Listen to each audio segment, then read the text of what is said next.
नमस्कार, आप देख रहे हैं एसबीटी न्यूज। पेश है 17 जुलाई रविवार सुबह 8:15 बजे राजस्थान की बड़ी खबरें।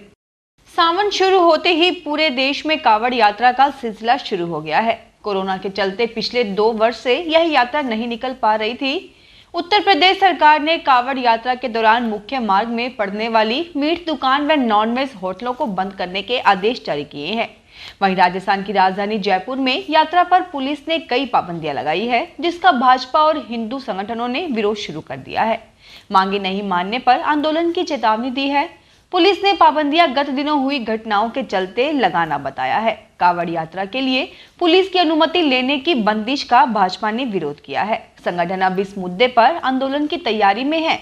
इस मामले में भाजपा जयपुर शहर संगठन के पदाधिकारी व कार्यकर्ता शनिवार को पुलिस अधिकारियों से मिले और कमिश्नर के नाम ज्ञापन सौंपा। राजस्थान के महात्मा गांधी स्कूल्स में एडमिशन के लिए भामाशाहों को अधिकार दिए गए हैं। शिक्षा विभाग ने शनिवार को जारी आदेश में 50 लाख रुपए से अधिक दान देने वाले भामाशाहों को हर क्लास में 2 और अधिकतम 10 स्टूडेंट को एडमिशन देने का अधिकार होगा। इसी शिक्षा सत्र से ये आदेश लागू होगा। जयपुर में राष्ट्रीय विधिक सेवा प्राधिकरण के राष्ट्रीय सम्मेलन में सुप्रीम कोर्ट और हाई कोर्ट के वकीलों की महंगी फीस के मामले में केंद्रीय कानून मंत्री किरण रिजिजू व राजस्थान के मुख्यमंत्री अशोक गहलोत ने आम आदमी को लेकर चिंता जाहिर की है। केंद्रीय कानून मंत्री किरण रिजिजू ने कहा कि सुप्रीम कोर्ट में आम आदमी तो वकील अफोर्ड ही नहीं कर सकता है। वकीलों की फीस 10 से 15 लाख रुपए है। जो अमीर लोग हैं वह वकील अफोर्ड कर सकते हैं। आम आदमी तो सुप्रीम के वकील को अफोर्ड ही नहीं कर सकते हैं। इसके बाद मुख्यमंत्री अशोक गहलोत ने भी अपने संबोधन में वकीलों की महंगी फीस के बारे में कहा। गहलोत ने कहा कि कई जज वकील का चेहरा देखकर फैसला देते हैं। लोगों को लगता है कि उक्त वकील को ले जाने से जज साहब पक्ष में फैसला देंगे। अगर यह स्थिति है तो इसे भी आपको समझना होगा। संविधान की रक्षा करना हम सबका दायित्व है। देश में मीडिया के पंजीकरण के लिए नए कानून में पहली बार डिजिटल मीडिया को भी शामिल किया जाएगा। इसके लिए तैयारी शुरू कर दी गई है। डिजिटल मीडिया अभी तक किसी भी सरकारी नियमन का हिस्सा नहीं है। सूचना प्रसारण मंत्रालय ने registration of press and periodicals bill में संशोधन की प्रक्रिया शुरू कर दी है। इसके दायरे में डिजिटल मीडिया के समाचारों को भी शामिल किया है। मीडिया रिपोर्ट के अनुसार इस बिल की मंजूरी के बाद डिजिटल न्यूज साइटों को नियमों के उल्लंघन पर कार्रवाई का भी सामना करना पड़ेगा। इसमें पंजीकरण को रद्द किए जाने और जुर्माना भी शामिल है। कानून लागू होने के 90 दिन में डिजिटल समाचार प्रकाशकों को रजिस्ट्रेशन के लिए आवेदन करना होगा। उन्हें प्रेस रजिस्ट्रार जनरल में रजिस्ट्रेशन करवाना होगा। इस बिल को लेकर बताया जा रहा है कि भारतीय प्रेस काउंसिल के अध्यक्ष के साथ एक और भी अपीलीय बोर्ड की योजना बनाई है। ऐसे में किसी प्रकरण में अब सही निर्णय लिया जा सके, इसे भी सुनिश्चित किया जाएगा। कांग्रेस अध्यक्ष सोनिया गांधी की 21 जुलाई को दिल्ली में ईडी के सामने पेशी के विरोध में कांग्रेस अब हमलावर हो गई है।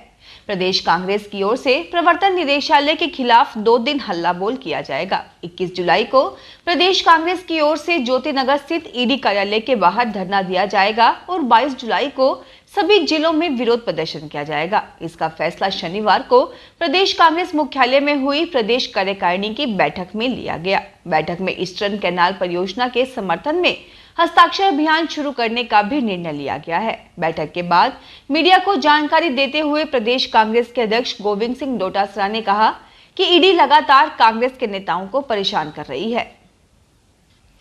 श्रीगंगानगर में पंजाब नेशनल बैंक की मीरा चौक स्थित मेन ब्रांच के बेसमेंट में शुक्रवार सुबह बारिश का पानी घुसने से सैकड़ों लॉकर डूब गए। इनमें ग्राहकों के रखे नकदी, आभूषण व करोड़ों रुपयों की संपत्ति के कागजात खराब होने की आशंका है।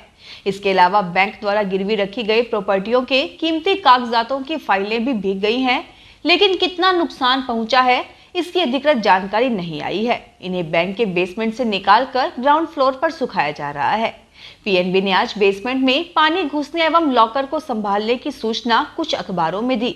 लॉकर संबंधी सूचना से ग्राहकों में हड़कंप मच गया। आज सुबह सैकड़ों की तादाद में ग्राहक बैंक में पहुंचे तो वहां व्यवस्थाएं कम पड़ गई। ग्राहकों को वेटिंग के टोकन जारी किए गए। बेसमेंट में ग्राहकों के जाने से पूर्व पूरी तहकीकात की गई। उनके मोबाइल बाहर ही जमा करवा लिए गए। बैंक अधिकारी चाहते थे कि किसी तरह की फोटो या जानकारी मोबाइल में नहीं जाए। बैंक अधिकारी अपनी लापरवाही छिपाने में लगे हैं। खास बात यह है कि इस शाखा के ऊपर ही सर्किल ऑफिस है, लेकिन समय रहते शुक्रवार को कोई प्रयास नहीं किए गए। बाद में सेना की मदद से पानी निकाला गया। उधर श्रीगंगानगर के पीएनबी सर्किल के डिप्टी आरएम मनोज कुमार का कहना है कि ग्राहकों को बुलाकर लॉकरों को ऑपरेट करवा रहे हैं। लॉकर में रखे सामान को नुकसान पहुंचने की शिकायत अभी तक किसी ग्राहक ने नहीं की। कितने लॉकरों में पानी भरा, इस बारे में ब्रांच से डिटेल लेकर ही बता पाएंगे। अनब्रांडेड, प्री पैकेज्ड व प्री लेवल आटा, दाल, चावल, गुड़ समेत विभिन्न खाद्य उत्पादों पर 18 जुलाई से लगने वाले 5% जीएसटी के विरोध में शनिवार को सभी तरह की मंडियां बंद रही। इसके साथ ही दाल, चावल व आटा मिल संचालकों ने भी बंद का समर्थन करते हुए अपनी अपनी मिलें बंद रखी। जोधपुर में मंडोर, बासनी व जीरा मंडी में सभी प्रतिष्ठान बंद रहने से सन्नाटा पसरा रहा। हड़ताल के कारण यहां करोड़ों का कारोबार ठप रहा।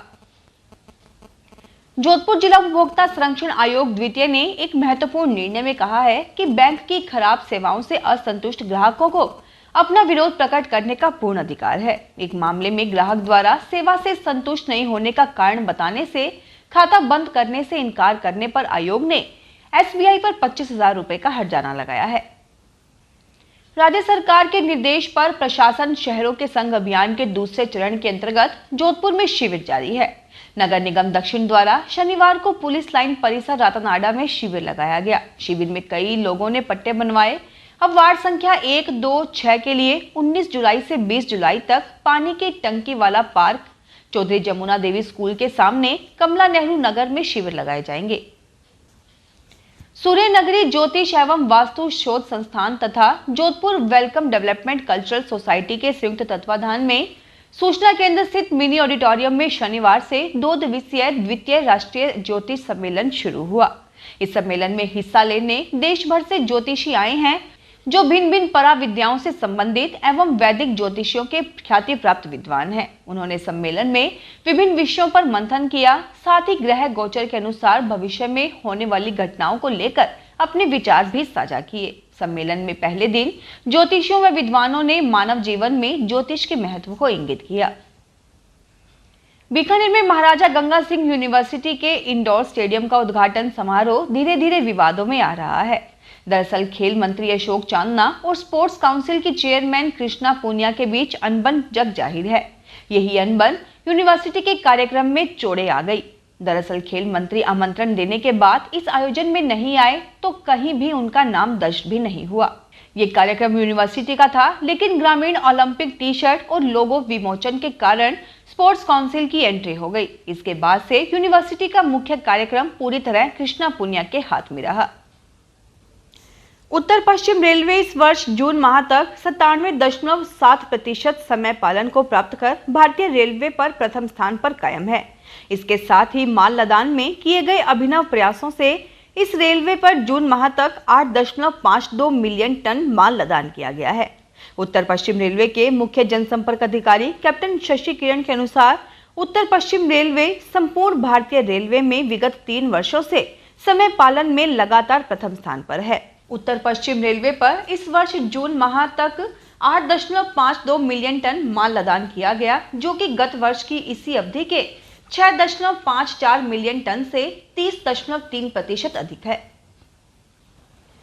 चौपासनी हाउसिंग बोर्ड तीसरी पुलिया स्थित झूलेलाल महल में सिंधी समाज की ओर से आराध्य देव झूलेलाल का 40 दिवसीय चालीहा उत्सव शनिवार को ध्वजारोहण के साथ शुरू हुआ। पहली बार देव झूलेलाल साहिब के श्री अमर कथा ग्रंथ साहिब पाठ का शुभारंभ किया। साथ ही जल एवं जोत का पूजन कर भजनों की प्रस्तुति दी गई। राजस्थान विश्वविद्यालय के कुलपति प्रोफेसर राजीव जैन की मुश्किलें बढ़ गई है। दरअसल राजस्थान हाई कोर्ट ने कुलपति की नियुक्ति विवाद के मामले में प्रोफेसर राजीव जैन को नोटिस जारी किए थे, जिसके जवाब में अदालत संतुष्ट नहीं हुई थी। ऐसे में अदालत ने अब राज्य सरकार के साथ ही राज्यपाल के सचिव और सर्च कमेटी के दोनों सदस्यों से नियुक्ति को लेकर जवाब मांगा है। इस मामले में अब अगली सुनवाई 29 जुलाई को होगी। विश्वविद्यालय के रिटायर्ड प्रोफेसर आर.बी. सिंह की ओर से कुलपति की नियुक्ति को हाई कोर्ट में चुनौती दी गई थी। इस मामले पर सुनवाई करते हुए अदालत ने नोटिस जारी किए हैं। मामले की सुनवाई चीफ जस्टिस एस.एस. शिंदे और जस्टिस अनूप कुमार की खंडपीठ में हुई। जयपुर में हेरिटेज नगर निगम क्षेत्र की करीब 130 आवासीय योजनाओं के पट्टे अब लोगों को घर के पास ही मिलेंगे। प्रशासन शहरों की संग अभियान के तहत हेरिटेज नगर निगम मुख्यालय में एक भी शिविर नहीं लगेगा। इसके साथ ही निगम मुख्यालय से भी पट्टे जारी नहीं किए जाएंगे। निगम मुख्यालय क्षेत्राधिकार के पट्टों की फाइलें अब संबंधित जोन में जमा होंगी। वहीं पट्टे भी जोन कार्यालय या फिर जोन क्षेत्र के वार्डों में लगने वाले शिविरों में बांटे जाएंगे। हेरिटेज नगर निगम के जोन कार्यालयों के साथ मुख्यालय में भी प्रशासन शहरों के संग अभियान के तहत शिविर आयोजित किए जा रहे थे, लेकिन अभियान के तीसरे चरण में बदलाव करते हुए अब मुख्यालय में लगने वाले शिविरों को बंद कर दिया गया है। फिलहाल इस बुलेटिन में इतना ही, फिर हाजिर होंगे और बड़ी खबरों के साथ। अगर आप भी अपने आसपास की छोटी बड़ी और महत्वपूर्ण खबरों से अपडेट रहना चाहते हैं तो सब्सक्राइब कीजिए हमारे चैनल एसपीटी न्यूज को और प्रेस कीजिए बेल आइकन पर।